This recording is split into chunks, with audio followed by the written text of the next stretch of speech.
બસ કરીએ, પરમેશ્વર મારા હકમાં અદ્ભુત કામ કરવાને માટે જઈ રહ્યો છે. ત્યારે આવો આ સમય મારી સાથે પવિત્ર શાસ્ત્ર બાઇબલમાંથી ઉત્પત્તિનો 26મો અધ્યાય અને 16મી કલમથી કેટલીક કલમો આગળ આપણે વાંચવા માંગીએ છીએ. એના પહેલા હું તમારા માટે 12મી કલમ વાંચું છું. અને ઈસાકે જે દેશમાં વાવણી કરી તે જ વર્ષે 100 ગણું પામ્યો અને યહોવાએ તેને આશીર્વાદ દીધો. હાલેલુયા.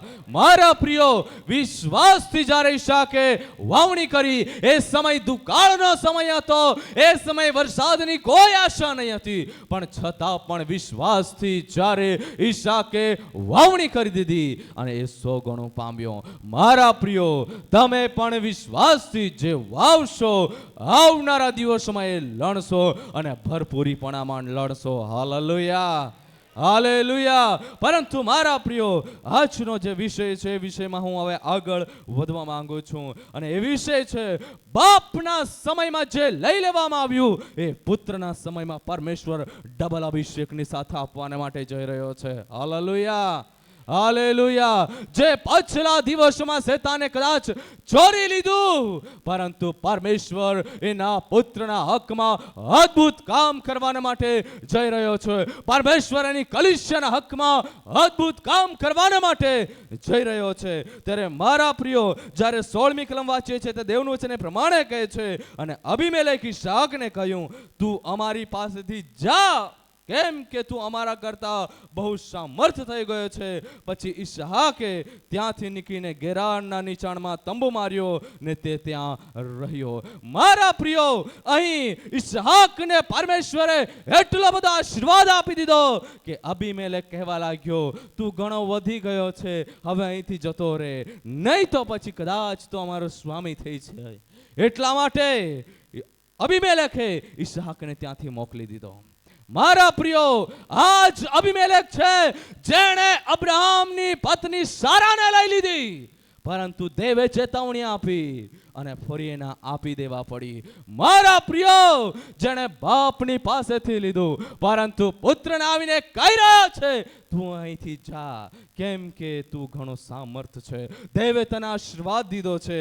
અને ત્યાર પછી મારા પ્રિયો, દેવનું વચન જોઈએ છે 18મી કલમ, અને તેના બાપ ઇબ્રાહીમના વખતમાં તેઓએ પાણીના જે કૂવા ખોદ્યા હતા તે ઈસાકે ગાળી કાઢ્યા, કેમ કે ઇબ્રાહીમના મરણ પછી ફિલિસ્તીઓએ તે પૂરી નાખ્યા હતા, અને તેમના જે નામ તેના બાપે પાડ્યા હતા તે જ નામ તેણે તેઓના પાડ્યા. Hallelujah, hallelujah. મારા પ્રિયો, ઇબ્રાહીમના વખતે ઇબ્રાહીમે જે કૂવા ખોદ્યા ફિલિસ્તીઓએ પૂરી દીધા, પરંતુ તમારો ને મારો દેવ આજે આજની સવારે તમને કહી રહ્યા છે, એ ફરી હું તમને આપીશ. હાલેલુયા. એ જ અભિષેક, એવા જ સામર્થ્ય કામો, એવા જ નવા આત્માઓની ટોળીઓ હું તમને આપીશ. હાલેલુયા. પરમેશ્વર જે બાપના સમયમાં કર્યું, એ પુત્રના સમયમાં કરવાને માટે જઈ રહ્યો છે. Hallelujah, hallelujah. મારા પ્રિયો, દેવનું વચન સ્પષ્ટ કહે છે, અબ્રાહમે જે કૂવા ખોદ્યા હતા એ એમણે પૂરી નાખ્યા. કદાચ આજ દિન સુધી મારા પ્રિયો, તમારા બાપ દાદાઓએ જે મહેનત કરી, એ મહેનત કોઈ કે પૂરી નાખી, એ મહેનત કોઈ કે બગાડી નાખી, પરંતુ મારા પ્રિયો, આજની સવારે તમારો ને મારો પરમેશ્વર કહી રહ્યો છે, એ હું તમને ફરી આપીશ. હાલેલુયા. વિશ્વાસ કરનારા બોલે હાલેલુયા. મારા પ્રિયો, દેવનું વચન આજની સવારે તમને ને મને હિંમત આપી રહ્યું છે કે હું તમને આપીશ. અને 19મી કલમ વાંચીએ છીએ તો દેવનું વચન એ પ્રમાણે કહે છે, અને ઈસહાકના દાસોએ નીચાણમાં ખોદ્યું ને ત્યાં તેમને પાણીનો એક ઝરો મળ્યો, અને એ પાણી અમારું છે એમ કહેતા ગેરારના ભરવાડો ઈસહાકના ભરવાડો સાથે લડ્યા, અને તે કૂવાનું નામ તેણે એશેક પાડ્યું, કેમ કે તેઓ તેની સાથે લડ્યા હતા. હાલેલુયા.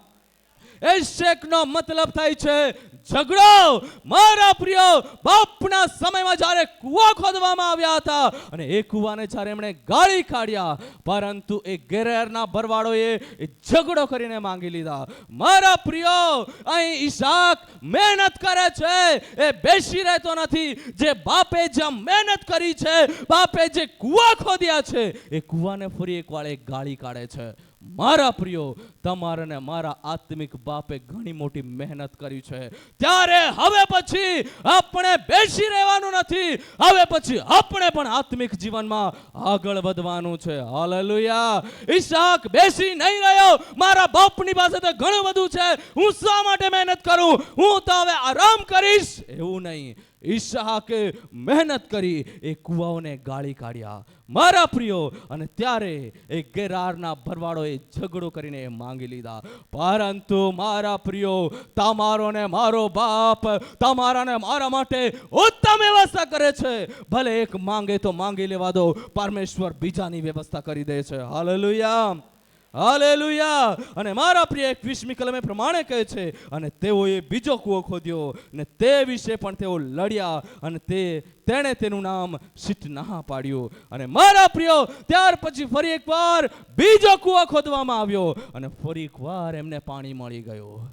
એક વખત ખોદ્યું, ત્યાં પાણી મળ્યું. બીજી વખત ખોદ્યું, ત્યાં પાણી મળ્યું. મારા પ્રિયો, દેવ તમને જ્યાં જ્યાં તમે મહેનત કરશો એ આત્મિક જીવનના ક્ષેત્રમાં, ત્યાં તમને સફળતાઓ આપશે.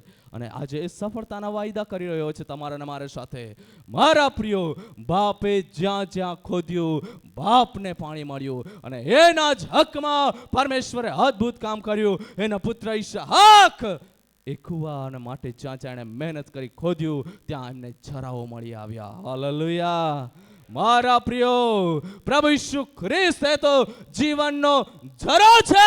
એટલા માટે મારા પ્રિયો, આજની સવારે હું તમને કહેવા માંગુ છું, પરમેશ્વરના દાસ હોવાના નાતે, મારા પ્રિયો, કદાચ અત્યારે તમને એવું લાગે કે મારી પરિસ્થિતિ આ પ્રકારની છે, કઈ રીતે સુધરશે, પરંતુ આજની સવારે તમારો ને મારો બાપ કહી રહ્યો છે, તમે જે જે ક્ષેત્રમાં હવે પછી મહેનત કરશો, હું તમને સફળતા આપીશ. Hallelujah, hallelujah. પરિવાર બદલાઈ નથી રહ્યું. પરિવારને માટે મહેનત કરો, પરમેશ્વર પરિવારો બદલી નાખશે. બાળકો સુધરી નથી રહ્યા, બાળકોને માટે મહેનત કરો, પરમેશ્વર બાળકોના ભવિષ્યને બનાવી દેશે. મારા પ્રિય, મહેનત તો કરી જુઓ, પરમેશ્વર તેના સામર્થ્ય કામ કરવાના માટે જઈ રહ્યો છે. હાલેલુયા. ભલે એક વખત કોઈક લઈ લે, એ શૈતાન કદાચ એક વખત પડાવીને લઈ જઈ શકે, પરંતુ બીજો કૂવો પરમેશ્વર એમના માટે તૈયાર કરી દો. અને ત્યાર પછી મારા પ્રિયો, ફરી એકવાર એ કૂવાને માટે ઝઘડો થયો, અને એ કૂવાનું નામ દુશ્મનાવટ પાડવામાં આવ્યું. પરંતુ જ્યારે 22મી કલમ વાંચીએ છે, ત્યાં એ પ્રમાણે લખ્યું છે, અને ત્યાંથી જઈને તેણે બીજો કૂવો ખોદ્યો, અને તેને સારું તેઓ લડ્યા નહીં, અને તેણે તેઓનું નામ રહોબોત પાડ્યું, અને કહ્યું, હવે યહોવાએ અમને પુષ્કળ જગ્યા આપી છે, આ દેશમાં અમે સફળ થઈશું. Hallelujah, hallelujah. શું તમે આજે એ રહોબતને મેળવવા માટે તૈયાર છો? વિશ્વાસ કરનારા બોલે આમેન. મારા પ્રિય, એ રહોબતને પ્રાપ્ત કરી લો. રહોબત એ તો આશીર્વાદનો કૂવો છે. રહોબત એ તો વિશાળ જગા છે. મારા પ્રિયો, પરમેશ્વર તમને રહોબત આપવાના માટે જઈ રહ્યો છે. એ નાના નાના કૂવાઓને માટે શા માટે ઝઘડો છો? એ નાના નાના કૂવાના માટે શા માટે દુશ્મનાવટ કરો છો? પરમેશ્વરે તો તમારા માટે રહોબોતને તૈયાર કર્યો છે. મારા પ્રિયો, પરમેશ્વર આવનારા દિવસોમાં આ જગા પર એવા અદ્ભુત કામ કરવાનો છે. આ રહોબોત, આ આશીર્વાદનો કૂવો ઘણાને માટે આશીર્વાદનું કારણ થશે. Hallelujah, hallelujah. મારા પ્રિય, જે તમારું છે એ તમારું જ છે. એ તમારા પાસેથી કોઈ નહીં લઈ શકે, કેમ કે દેવે એ તમારા હકમાં કરી દીધું છે. Hallelujah, hallelujah. માટે મારા પ્રિયો, રહોબોતને મેળવવા માટે તૈયાર થઈ જાઓ. એ આશીર્વાદના કૂવાને પ્રાપ્ત કરો. એ આશીર્વાદોને પ્રાપ્ત કરો, જે આશીર્વાદો આજ સુધી શેતાને ચોરી લીધા છે. જે આશીર્વાદોને રોકી રાખવામાં આવ્યા છે, દાનિયેલ પ્રાર્થના કરતો હતો, એની પ્રાર્થના 21 દિવસ સુધી રોકી રાખવામાં આવી. મારા પ્રિય, તમે પણ હવે પછી 2026ના વર્ષમાં આત્મિક જીવનમાં ઓર મજબૂત થઈ જાઓ, ઓર તૈયાર થઈ જાઓ. હવે પછી કોઈ ઢીલાસપણું નહીં, સેવામાં ઓર આગળ વધો.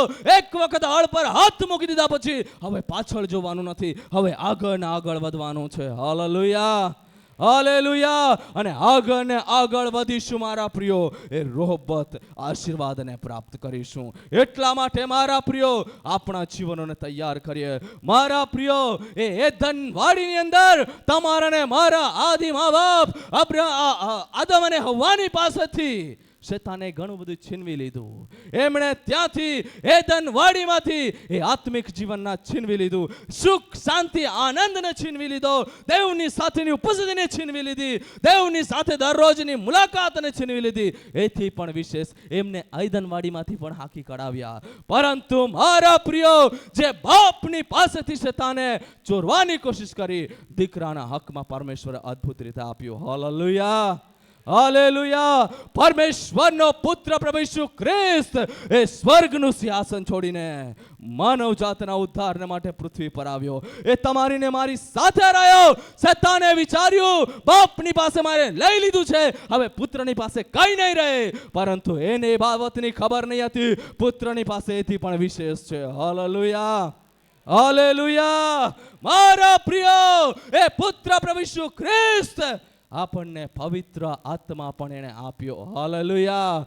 એક સમય શેતાને વિચાર્યું, હવે દેવની ઉપસ્થિતિ એ આદમ અને હવાની સાથે નથી, પરંતુ મારા પ્રિયો, આ તો નવા કરારની મંડળીની સાથે દેવ દરરોજ રહે છે. હાલેલુયા. તેની અદ્ભુત ઉપસ્થિતિ રહે છે. એટલા માટે મારા પ્રિયો, આજની સવારે દેવ તમને ને મને કહી રહ્યો છે, જે બાપના સમયમાં લઈ લેવામાં આવ્યું, પરંતુ પુત્રના દિવસોમાં ભરપૂરીપણામાં પૂરું કરવામાં આવશે. Hallelujah, hallelujah. મારા પ્રિય, પોતાના આત્મિક જીવનને હવે પછી નેક્સ્ટ લેવલ માટે તૈયાર કરી લઈએ. હવે પછી માત્ર આપણે બાળકોની સમાન એ આત્મિક દૂધની ઈચ્છા નહીં રાખીએ, પરંતુ હવે પછી આત્મિક જીવનમાં એક સ્ટેપ ઓર આગળ વધીએ, આગળ ને આગળ વધતા રહીએ. મારા પ્રિયો, હવે પછી ઈસાકે જે રીતે મહેનત કરી, પરિશ્રમ કર્યો, એ કુવાઓને ગાળી કાઢ્યા, ત્યારે એણે આશીર્વાદને પ્રાપ્ત કર્યો. આપણે પણ મહેનત કરીએ, પરિશ્રમ કરીએ, જે બાપ દાદાના સમયમાં નથી થયું એવું સામર્થ્ય કામ પરમેશ્વર આ દિવસોમાં કરવા માટે જઈ રહ્યો છે. વિશ્વાસ કરનારા બોલે આમેન. અને પરમેશ્વર તેના અદ્ભુત કામ કરવાને માટે જઈ રહ્યો છે. મારા પ્રિયો, યોહાન 10:10 જ્યારે વાંચીએ છે, દેવનું વચન પ્રમાણે કહે છે, ચોર ચોરી કરવા, મારી નાખવા, ઘાત કરવા સિવાય બીજા કોઈ મતલબથી આવતો નથી. પરંતુ મારા પ્રિયો, એ ચોરે વિચાર્યું કે હું બધું ચોરી લઈ લઈશ, ઘાત કરીશ. પરંતુ મારા પ્રિય, તમારા ને મારા પરમેશ્વરે તમારા ને મારા હકમાં અદ્ભુત કામ કર્યા. એ પુત્રના હકમાં અદ્ભુત કામ કર્યા. એણે એના બાળકોને પુત્ર કહીને બોલાવ્યા. એના બાળકોને એણે ઉત્તમ રીતે પસંદ કર્યા. મારા પ્રિયો, આપણે પસંદ કરેલા બાળકો છીએ. હાલેલુયા. અને રોહબોથને પ્રાપ્ત કરનારા બાળકો છે. ત્યારે આવો મારી સાથે એક ટૂંકા કોર્સની સાથે આજના સંદેશાની પૂર્ણાહુતિ કરીશું. ચોરે આયા ચોરી કરને, હત્યા ઘાત કરને. ચોરે આયા ચોરી કરને, हत्या घात करने यीशु आया जीवन देने, बहुतायत का जीवन देने। यीशु आया जीवन देने, बहुतायत का जीवन देने। तू आजा यीशु के पास, तुझे यीशु बुला रहा। तू आजा यीशु के पास, तुझे यीशु बुला रहा।